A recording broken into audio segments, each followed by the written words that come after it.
આ લોકો તો હમણાં ગઈકાલે મને મળ્યા હતા, મને કે તમારે જેટલું ફરવાનું હોય તે સર્કિટ હાઉસે ભેગા થઈ ગયેલા. બીજા ભાજપ વાળા આગેવાનો જેટલું ફરવાનું હોય ફરી લો, અમારે તો છેલ્લા 2 દિવસ કાફી છે. એટલે છેલ્લા 2 દિવસ અમારા એવું કે વિચાર કરો એમને કેટલું ઘમંડ હશે. 2 દિવસ અમારા એટલે એ લોકો શું કરવા માંગે તમે બધા જાણો છો ને. છેલ્લા દિવસે ખવડાવી પીવડાવી રાતે ચોરની જેમ દરવાજા ઠોકી 200 રૂપિયા 100 રૂપિયા આપી અને કાકા કાકી જોજો કાકી સી પાલજે હું પાલજે હું એવું જ કહે છે ને. મામા આજી ફેરત આપત છે એવું બધા કેવા આવશે. મામા બનાવીને જશે પછી ભાણિયો 5 વર્ષ સુધી તમને દેખાવાનો નથી. ત્યારે આ વખતે આ તમારા દીકરા સાથે આપણે બધા રહેવાનું છે. કોઈ પણ આવે આવાજ દેવાનો, બેસાડવાના, સાંભળવાના, કઈ વાંધો નહીં. આપણા જ છે કહેવાનું. શું કહેવાનું? આપણું સારું જ ચાલે છે. આ બાજુ 500 આપે કહેવાનું ભાઈ 1000 લાખ મોંઘવારી વધી ગઈ. 1000 બરાબર છે ને. ઘરમાં અમારા 4 મત છે, 1000 રૂપિયા લાવ. મોંઘવારી વધી ગઈ છે અને આપણા જ પૈસા છે. આગલી ચૂંટણીમાં એ લોકો જયારે સત્તા પર આવ્યા ત્યારે 450 નો ગેસ હતો, આજે 1200 નો કરી નાખ્યો બાટલો. ખબર છે ને. એ લોકો સત્તા પર આવ્યા ત્યારે પેટ્રોલ નો ભાવ 65 રૂપિયા હતો, ડીઝલ નો ભાવ 60 હતો, આજે 95 થઈ ગયો. થઈ ગયું કે નહીં થઈ ગયું? ખાતર નો ભાવ વધી ગયો. એટલે પૈસા જે ભેગા થયેલા છે આપણા તે જ પાછા આવવાના છે આપણને આપવા માટે. એટલે ના તો કોઈને પાડવાની નથી, લઈ લેવાનું છે. જે પણ આપે આપણું જ છે સમજીને. પણ મત આપણે આ વખતે આપણો ઝાડુ ને આપવાનું છે. ઝાડુ એટલે ખબર છે ને બેનો? હાવેડા કહીએ છે ને.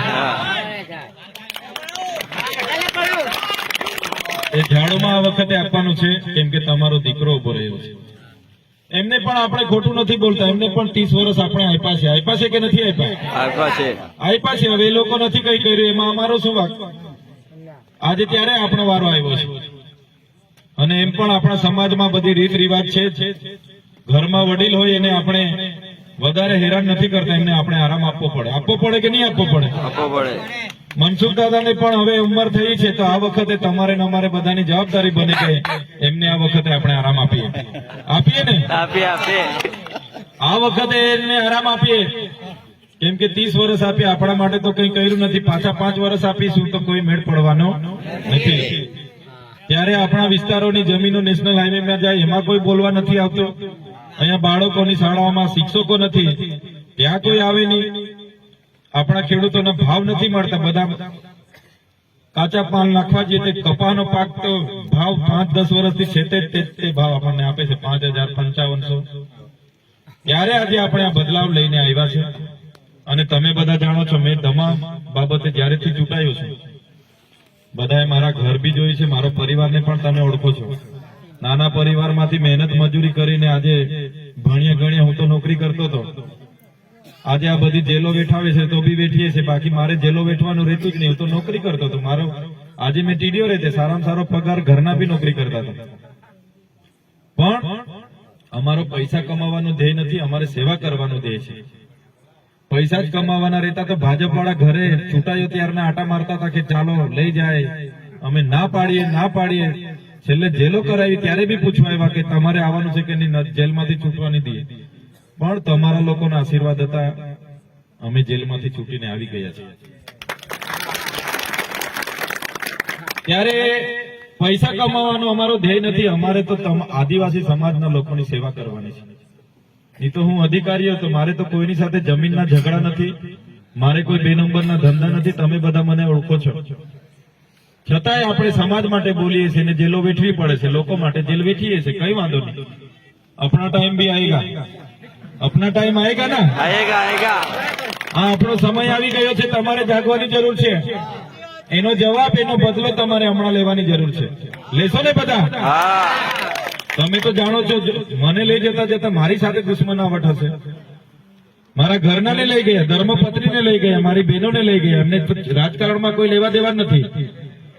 આજે હું ધારાસભ્ય છું, મારા ઘરનાનો કોઈનો લેવા દેવા નથી રાજકારણમાં. આજે પણ ખેતરમાં જ કામ કરે છે. છતાં એ લોકોને બક્ષ્યા નહીં, એમને પણ જેલમાં પૂર્યા. અને કહેવામાં આવ્યું કે તમે રાજકારણમાં આવો, અરે તમે ભાજપમાં અમારી સાથે આવી જાઓ. પછી પણ આપણે નથી જતા. બધા ભાજપમાં જશે તો આદિવાસી સમાજનું કોણ બોલશે?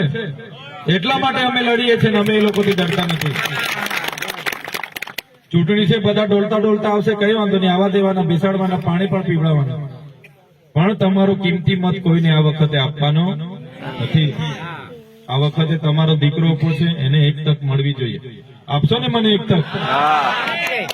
એક તક મને આપજો. મારી પાસે પૈસા નથી, તમને 500 રૂપિયા કે 200 રૂપિયા આપી જાઉં, પણ તમને હું વચન આપું છું, જયારે આપણા બાળકો માટે બોલવાનું હશે, જયારે આપણા યુવાનોના નોકરી માટે બોલવાનું હશે, કે આપણા વડીલો સાથે અન્યાય થતો હશે, આપણા સમાજ સાથે અન્યાય થતો હશે, કે આપણા ગામમાં સુખ દુઃખના પ્રસંગ હશે, મને રાતે બોલાવશો તો રાતે 12 વાગે તમારી વચ્ચે આવીને ઉભો થઈ જઈશ. કોઈ વડીલ કહેશે કે મારા દીકરાના લગ્નમાં સાહેબ તમારે આવવાનું છે, તો હું તમારા દીકરાના લગ્નમાં પણ આવીશ. અને દીકરો વરરાજા હશે, કહેશે કે મારી સાથે નાચો, તો નાચીને પણ જઈશું, નચાવીને પણ જઈશું. કેમ કે અમે તમારા જેવા પરિવારમાંથી આવીએ છીએ. ધારાસભ્ય છે, જે લોકો ધારાસભ્ય ચૂંટાય છે, તો દિવસે રાતે તો શું, દિવસે કોઈને દેખાતા નથી દેખાતા ને.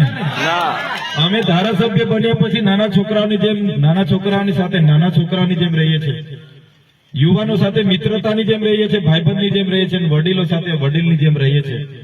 ક્યારે અમે મોટાપણું કોઈની સાથે કરતા નથી, કોઈની સાથે નેતાગીરી આજ દિન સુધી અમે કરી નથી. અને આવી જ રીતના આવનાર દિવસોમાં પણ સાંસદ તમારા આશીર્વાદથી અમે બનવા જઈ રહ્યા છે. ત્યારે પણ આવી જ રીતના તમે મને બોલાવશો, રાતે બોલાવશો, તો રાતે અમે તમારી વચ્ચે આવીને ઉભા રહેવાના છે. ચૂંટણીઓ આવીને જશે.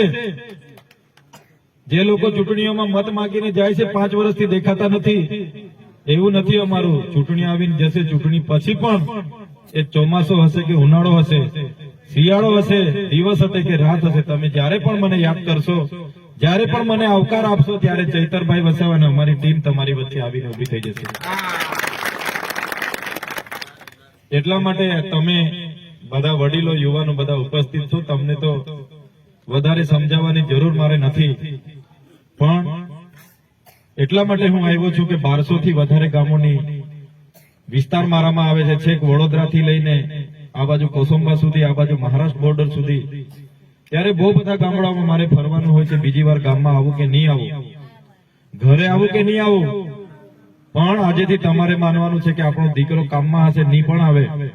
પ્રસંગોમાં તો હું આવવાનો છું, પણ મત માટે કદાચ દરવાજે નહીં અવાય. પણ આજે તમારે માનવાનું કે આવીને ગયા, મળીને ગયા, એટલે મારે આપવાનું છે, વિચારવાનું છે. સાથે સાથે આવતી 17મી તારીખે મારે ફોર્મ ભરવા જવાનું નક્કી થયું છે.